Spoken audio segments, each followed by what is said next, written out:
اعوذ باللہ من الشیطان الرجیم بسم اللہ الرحمن الرحیم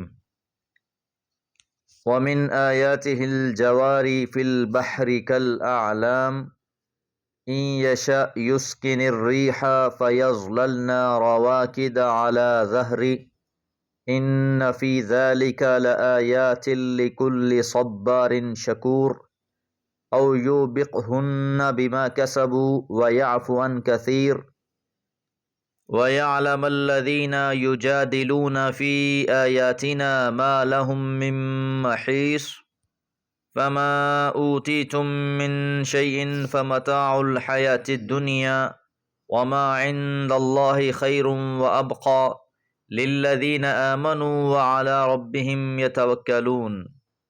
سورہ شورى آیات 32 سے 36۔ آیت نمبر 30 اور 31 میں یہ بات جانی کہ تمہیں جو بھی مصیبت پہنچتی ہے وہ تمہارے ہی اعمال کی وجہ سے پہنچتی ہے، حالانکہ ابھی تو وہ بہت سے معاملات کو درگزر کر دیتا ہے، اور تم زمین میں عاجز کر دینے والے نہیں ہو، اور تمہارے لیے اللہ کے سوا نہ کوئی کارساز ہے اور نہ ہی کوئی مددگار۔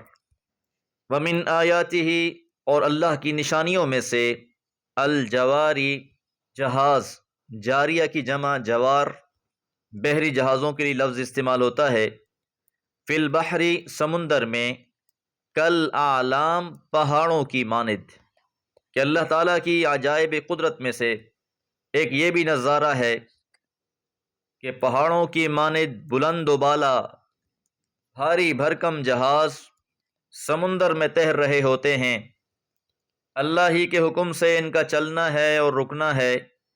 ان یشا، اگر وہ چاہے، یسکن الریح، وہ ہوا کو ساکن کر دے، ہوا کو ٹھہرا دے، فیظللن رواکد، پس وہ ہو جائیں کھڑے ہوئے، علی ظہرہ، سطح سمندر پر۔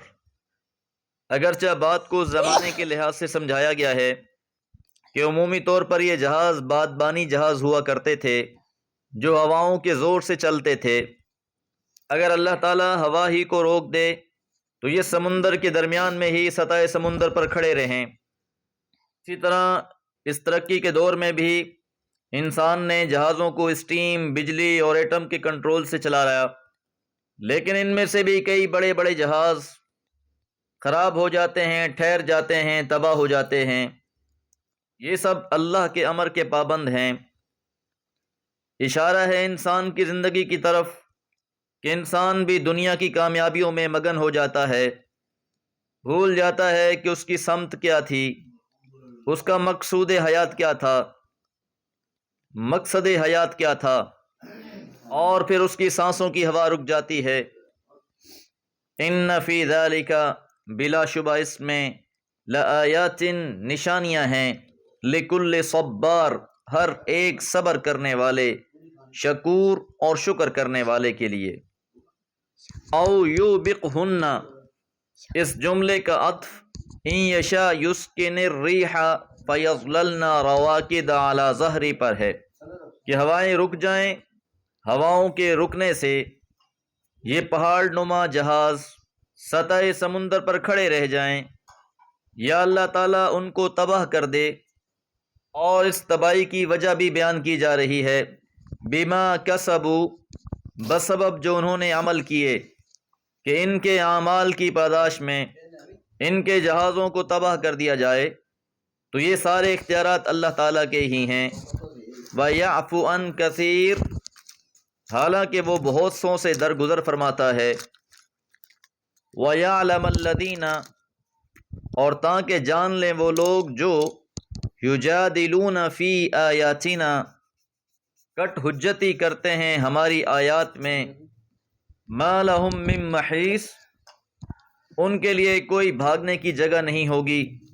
التفسیر المیسر میں لکھا ہے، الذین یجادلون بالباطل فی آیاتنا الدالہ علی توحیدنا، کہ قرآن مجید کی ایسی آیات جو اللہ تعالیٰ کی وحدانیت کی گواہ ہیں، اللہ کی توحید کے دلائل ہیں، یہ اس کے بارے میں بھی ناحق باتیں کرتے ہیں، باطل طریقے سے مجادلہ کرتے ہیں۔